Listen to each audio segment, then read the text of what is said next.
अगर कोई आपकी बेइज्जती करे तो ये 8 बातें याद रखना। श्री कृष्ण मुस्कुराते हुए कहते हैं, मित्र, संसार में ऐसा कोई मनुष्य नहीं जिसकी प्रतिष्ठा पर कभी धूल न जमी हो। कभी कोई ताना मारता है, कभी कोई अपमान करता है, कभी कोई तुम्हारे सम्मान पर प्रश्न उठाता है, पर याद रखना, जिसे तुम बेइज्जती कहते हो ना, वो बाहर से दिया गया घाव नहीं होता, वो भीतर के अहंकार पर पड़ी चोट होती है। और जो चोट अहंकार पर लगे वो आत्मा को कभी घायल नहीं कर सकती। आज मैं तुम्हें 8 बातें बताऊंगा जिन्हें याद रख सको तो कोई भी अपमान तुम्हारी शांति को छू तक नहीं पाएगा। तुम तीर की तरह प्रहार करने वाले शब्दों को देखते हुए भी मुस्कुरा सकोगे, और एक दिन वही लोग जो आज तुम्हें अपमानित करते हैं कल तुम्हारी स्थिरता के आगे नतमस्तक खड़े होंगे। मित्र, चलो आरंभ करते हैं। पहली बात, अपमान हमेशा अपमान करने वाले का चरित्र बताता है, तुम्हारा नहीं। कृष्ण कहते हैं, जैसे मधुमक्खी जहां भी जाती है वहां से मधु ही लेती है, वैसे ही कुत्सित मन जहां भी जाता है वहां केवल दोष ही खोजता है। मित्र, इंसान वही देता है जो उसके भीतर भरा है। जिसके भीतर ईर्ष्या है वो ईर्ष्या देगा, जिसके भीतर जलन है वो जलन देगा, जिसके भीतर कटुता है वो कटुता देगा, और जिसके भीतर प्रेम है वो अपमान के बदले भी प्रेम ही देता है। जब कोई तुम्हारी बेइज्जती करता है तो वो तुम्हें नहीं, अपने भीतर भरे जहर को बाहर निकाल रहा होता है। तुम्हारी कीमत उसकी जुबान तय नहीं करती, तुम्हारा व्यवहार, तुम्हारा कर्म, तुम्हारी स्थिरता तय करती है। अगर किसी की बात सुनकर तुम टूट जाते हो तो दोष उस व्यक्ति का नहीं, दोष तुम्हारे भीतर बैठे स्वीकृति की भूख का है।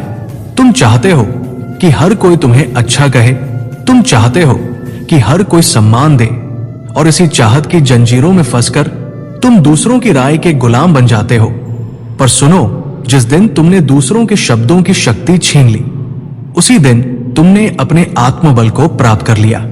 दूसरी बात, अपमान एक परीक्षा है जिससे पता चलता है तुम कौन हो। अर्जुन ने युद्ध भूमि में जब अपमान, ताना, आलोचना सुनी तो उसका मन विचलित हो गया था। तब कृष्ण ने कहा, जो तुम्हें शब्दों से हिला दे वो तुम्हारे भीतर की कमजोरी नहीं, तुम्हारे भीतर छिपी शक्ति का परीक्षण है। मित्र, ये याद रहना, भगवान तुम्हें आशीर्वाद देने से पहले तुम्हें परीक्षा से गुजारते हैं, और दुनिया तुम्हें सम्मान देने से पहले तुम्हें अपमान से गुजारती है। अपमान वो आंधी है जिसमें 2 ही बातें होती है, या तो तुम गिरते हो या तुम जड़े और गहरी कर लेते हो। जब कोई तुम्हारी बेइज्जती करे तो स्वयं से पूछो, मुझे गुस्सा क्यों आया, मुझे दुख क्यों हुआ, किस बात ने मुझे चुभा, और तुम देखोगे चोट शब्दों से नहीं, तुम्हारे अहंकार से लगी है। घाव शब्द नहीं देते, घाव हमारी अपेक्षाएं देती है, जिसे तुमने अपने मन में बड़ा बना रखा है, उसी की बात से तुम टूटते हो। इसलिए कृष्ण कहते हैं, अपमान से भागो मत, उसे देखो, क्योंकि वो तुम्हें बताता है कि तुम्हारा मन अभी भी बाहरी दुनिया पर निर्भर है। तीसरी बात, अपमान रोकना तुम्हारे हाथ में नहीं, प्रतिक्रिया रोकना तुम्हारे हाथ में है। कृष्ण अर्जुन से कहते हैं, अर्जुन, तीर चलाने वाले को तुम रोक नहीं सकते, पर तीर तुम्हें चुभेगा या नहीं ये तुम्हारे हाथ में है। मित्र, लोग क्या कहेंगे, क्या बोलेंगे, क्या ताना मारेंगे, ये तुम नियंत्रित नहीं कर सकते, लेकिन तुम कैसा महसूस करोगे, कैसे जवाब दोगे या जवाब दोगे भी या नहीं, ये पूरी तरह तुम्हारे हाथ में है। जीवन की सबसे बड़ी शक्ति यही है, स्वयं पर नियंत्रण। अगर एक व्यक्ति गुस्सा करता है और तुम्हें भी गुस्सा दिला देता है तो वो तुम पर नहीं, तुम्हारी भावनाओं पर शासन कर रहा है। कृष्ण कहते हैं, जो व्यक्ति अपने मन पर शासन कर लेता है वो 3 लोकों पर भी शासन कर सकता है। इसलिए जब कोई अपमान करे, गहरी सांस लो, मुस्कुराओ और मन से कहो, मैं तुम्हारे शब्दों का दास नहीं हूं। फिर देखो कैसा शांत अनुभव होता है। चौथी बात, हर अपमान के पीछे एक कहानी होती है और वो तुमसे संबंधित नहीं होती। कृष्ण मुस्कुराकर कहते हैं, मनुष्य वही देता है जो उसके भीतर उबल रहा है, तुम उसके उबलने का कारण नहीं हो। मित्र, कई बार हम सोच लेते हैं, इसने मुझे क्यों कहा, मैंने क्या गलती की थी, मैं तो ठीक था, फिर मुझे क्यों नीचा दिखाया। पर एक गहरी सच्चाई है, जो व्यक्ति तुम्हें अपमानित करता है वो तुमसे नहीं लड़ रहा, वो अपने जीवन की लड़ाई लड़ रहा है। शायद उसके भीतर जलन है, शायद वो खुद असफल है और तुम्हें देखकर उसे चोट लगती है। शायद उसे बचपन में अपमान मिला है और अब वही दे रहा है। शायद वो भीतर से इतना खाली है कि दूसरों को गिराकर ही खुद को थोड़ा ऊंचा महसूस करता है। कृष्ण कहते हैं, दूसरों का अपमान समझो, गुस्सा मत करो, क्योंकि जो तुम्हें अपमान दे रहा है वो पहले से ही भीतर टूटा हुआ है। जब कोई व्यक्ति तुम्हारे सम्मान को ठेस पहुंचाता है तो वो तुम्हें नहीं, अपने भीतर के घावों को निकाल रहा होता है। इसलिए बुद्धिमान वही है जो समझ जाता है कि अपमान करने वाला व्यक्ति अपमान का पात्र नहीं है, बल्कि करुणा का पात्र है। और सुनो, ये समझ जैसे ही मन में बैठ जाती है वैसे ही अपमान की शक्ति खत्म हो जाती है। पांचवी बात, अपमान तुम्हें रोकने के लिए नहीं, मजबूत बनाने के लिए आता है। कृष्ण कहते हैं, लोहे को गर्म करके ही आकार दिया जाता है और मनुष्य को अपमान देकर ही ऊंचा उठाया जाता है। हर महान व्यक्ति ने अपमान झेला है। राम ने झेला, कृष्ण ने झेला, सीता ने झेला, द्रौपदी ने झेला, कबीर, तुलसीदास, शंकराचार्य, सभी ने झेला। अपमान रास्ते की मिट्टी है जिससे होकर गुजरना पड़ता है, तभी पैर मजबूत होते हैं। अगर जीवन में कभी अपमान न मिले तो मनुष्य कच्चा रह जाता है। कृष्ण कहते हैं, अपमान का स्वाद कड़वा है, पर वही कड़वाहट मनुष्य को मीठा बनाती है। जब कोई तुम्हें बेइज्जत करता है, ध्यान से देखना, वहीं से तुम्हारा असली विकास शुरू होता है। क्योंकि अपमान तुम्हें दो विकल्प देता है, या तो टूट जाओ या खुद को नया आकार दो। यह तुम्हारा निर्णय है कि तुम शब्दों के नीचे दबोगे या शब्दों के ऊपर उठोगे। छठी बात, अपमान से मिली चुभन बताती है कि तुम्हारा ध्यान अभी भी बाहरी दुनिया पर है। कृष्ण कहते हैं, जब तक तुम बाहरी दुनिया को महत्व दोगे वो तुम्हें दुख देती रहेगी। तुम्हें किसी की राय क्यों चुभती है? क्योंकि तुमने अपनी पहचान दूसरों की धारणा पर टिका दी है। अगर कोई कह दे तुम कुछ नहीं हो तो भीतर चुभन होती है, पर क्यों? क्योंकि कहीं ना कहीं तुम खुद ये मानकर जी रहे हो कि मुझे कोई विशेष होना चाहिए। कृष्ण कहते हैं, अपमान होने पर पहले स्वयं से पूछो, मैं किस पहचान को पकड़े बैठा था जो इस शब्द ने तोड़ दी? तुम्हारी पहचान तुम्हारा नाम नहीं है, तुम्हारा काम नहीं है, तुम्हारी उपलब्धियां नहीं है, तुम्हारी इज्जत भी नहीं है। तुम्हारी असली पहचान है तुम आत्मा हो। आत्मा को कोई बेइज्जत नहीं कर सकता। जब कोई तुम्हें अपमानित करता है तो वो तुम्हारे शरीर, नाम, रूप या काम की आलोचना करता है, आत्मा की नहीं। और जिस क्षण तुम ये समझ लेते हो उस क्षण अपमान हवा हो जाता है। सातवीं बात, अपमान का जवाब देने से तुम और नीचे गिर जाते हो। कृष्ण कहते हैं, गंदे पानी में पत्थर फेंककर झगड़ा नहीं जीता जाता, गंदे पानी से बाहर आकर जीता जाता है। जब कोई तुम्हें अपमान करता है तो सबसे बड़ी गलती होती है तुरंत जवाब देना। तुरंत जवाब दोगे तो भावनाओं से दोगे, तथ्यों से नहीं। गुस्से में दोगे, बुद्धि से नहीं। घायल मन से दोगे, स्थिर मन से नहीं।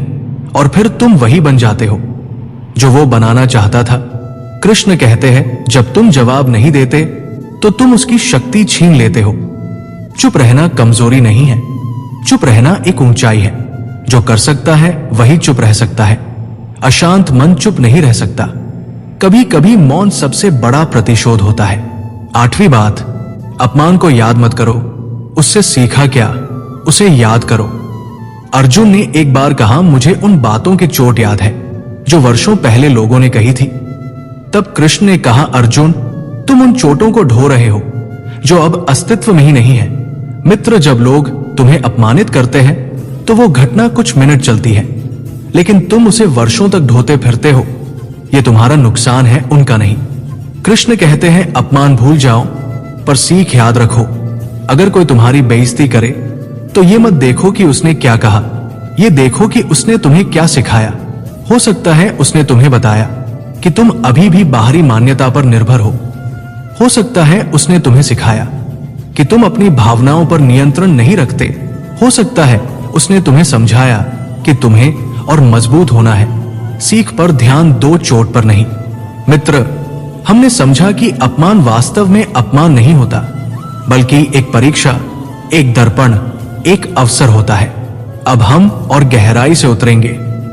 कैसे ये समझ तुम्हें अपमान से ऊपर उठाती है, कैसे कृष्ण चेतना तुम्हें दुनिया के ताने, आरोप, आलोचना, कटाक्ष सबसे मुक्त कर देती है। अब हम अपमान को सिर्फ समझेंगे नहीं, उसकी शक्ति पूरी तरह समाप्त कर देंगे। कृष्ण कहते हैं, जो मनुष्य की निंदा करता है वो उसके मार्ग को साफ करता है। ये बात पढ़ने में सरल लगती है, लेकिन जीवन में इसका अर्थ अद्भुत है। मित्र, ये समझो, जिन्हें कोई कुछ नहीं कहता वे जीवन में कुछ बड़ा नहीं करते। जिनकी कोई आलोचना नहीं करता वे भीड़ का हिस्सा होते हैं। जिनके खिलाफ कोई आवाज नहीं उठती वे लहर नहीं बनते, सिर्फ पानी बने रहते हैं। पर जिस दिन तुम्हें अपमान मिलने लगता है, समझ जाना तुम रास्ता बदल चुके हो, तुम अलग चल पड़े हो, तुम भीड़ से हटकर अपनी पहचान बनाने लगे हो। क्योंकि याद रखना, भीड़ को हमेशा अकेले चलते लोगों से समस्या होती है। इसलिए जब कोई तुम्हें बेइज्जत करे तो उसके शब्दों को दर्द न समझो, संकेत समझो कि अब तुम साधारण नहीं रहे। कृष्ण कहते हैं, दूसरों की नजरों से अपने को मापने वाला कभी स्वयं को जान ही नहीं पाता। मित्र, ध्यान से सुनना, तुम्हें दुख इसलिए नहीं होता कि किसी ने तुम्हारी बुराई की, तुम्हें दुख इसलिए होता है कि तुमने अपनी नजरों में खुद को कभी उतना महत्वपूर्ण बनाया ही नहीं है। तुम सोचते हो लोग मेरे बारे में क्या कहेंगे, पर सच ये है, लोगों के कहे में इतना शक्ति कैसे आ गई? क्योंकि तुमने अपनी पहचान दूसरों की राय पर बना ली है। जो व्यक्ति आत्मबोध नहीं रखता वो दुनिया की हर टिप्पणी से हिल जाता है, पर जिसने अपनी कीमत अपने भीतर खोज ली उसके लिए अपमान, ताना, निंदा सब हवा के झोंके हैं। कृष्ण कहते हैं, जो स्वयं को जान लेता है उसके लिए कोई उसे गिरा नहीं सकता। इसलिए जब कोई तुम्हारी बेइज्जती करे तो पहले पूछना, क्या यह सच में मेरा मूल्य बताता है या यह सिर्फ उसकी सोच का प्रतिबिंब है? तुम्हें तुरंत उत्तर मिल जाएगा, मैं वही हूं जो मैं अपने भीतर हूं, मैं वो नहीं हूं जो कोई कह दे।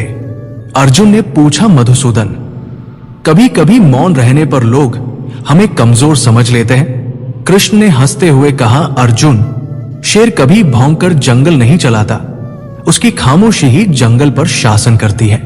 मित्र, ये जीवन का अत्यंत गहरा रहस्य है।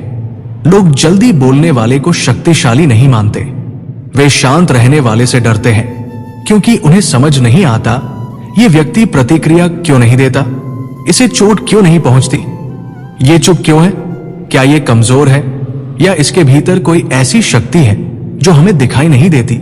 लोगों को वही डराता है जिसे वे समझ नहीं पाते। मौन सिर्फ जवाब नहीं, औषधि है। तुम्हारा मौन उन्हें सोचने पर मजबूर करेगा। शायद हम गलत थे, शायद इसकी महानता हमारी समझ से बाहर है। इसलिए जब कोई तुम्हें बेइज्जत करे, मुस्कुराओ, चुप रहो और मन ही मन कहो, मैं तुम्हारी बात नहीं, अपनी शांति को महत्व देता हूं।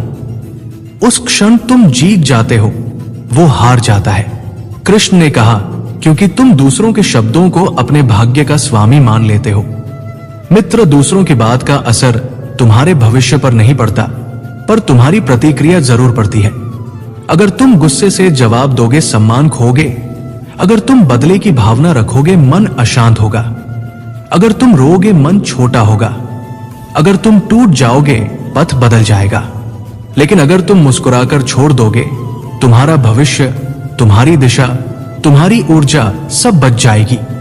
कृष्ण कहते हैं, बुद्धिमान मनुष्य अपमान को नहीं पकड़ता, वो उसे प्रवाह की तरह बहने देता है। यही जीवन की मैच्योरिटी है। लोग क्या कहते हैं, ये समस्या नहीं है, तुम क्या प्रतिक्रिया देते हो, वही असली समस्या है। याद रखना, अपमानित वही होता है जो अपने कर्मों से नहीं, दूसरों के शब्दों से अपनी कीमत तय करता। कृष्ण कहते हैं, मनुष्य का मूल्य उसके कर्म बताते हैं, लोगों की बातें नहीं। मित्र, ये एक अद्भुत सत्य है। दुनिया को तुम्हारे कर्मों से फर्क पड़ता है, तुम्हारे बारे में कही गई बातों से नहीं। रावण ने सीता के बारे में बहुत कुछ कहा, लेकिन इतिहास ने क्या माना? सीता को श्रेष्ठ माना। दुर्योधन ने पांडवों को हर दिन अपमानित किया, पर इतिहास ने क्या माना? पांडवों को धर्म प्रिय माना। लोगों की जुबान चलती है, इतिहास कर्मों को लिखता है। इसलिए जब कोई तुम्हारी बेइज्जती करे तो अपने आप से कहो, मेरा मूल्य तुम्हारी जुबान से नहीं, मेरे कर्मों से तय होगा।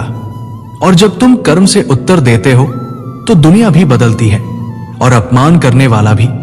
हर अपमान तुम्हें बता रहा है कि तुम किस दिशा में जा रहे हो। मित्र, यह बहुत गहरा बिंदु है। श्री कृष्ण कहते हैं, जहां से आवाजें आती है वही देखो, अक्सर वही तुम्हारी आगे की यात्रा छिपी होती है। कई लोग तुम्हारी बेइज्जती इसलिए करते हैं क्योंकि तुम उनके स्तर से ऊपर जा रहे हो। उनकी सोच वही अटकी है, तुम आगे बढ़ रहे हो। वे स्थिर है, तुम गतिशील हो। वे जड़ है, तुम बढ़ रहे हो। इसलिए वे तुम्हें रोकने के लिए आवाजें, ताने, अपमान, कटाक्ष सब फेंकते हैं ताकि तुम उनकी आवाजें सुनकर अपना कदम धीमा कर दो। लेकिन यदि तुम इन आवाजों से ऊपर उठ गए तो जीवन तुम्हें वही पहुंचाएगा जहां तुम्हारा भाग्य पहले ही तय कर चुका है।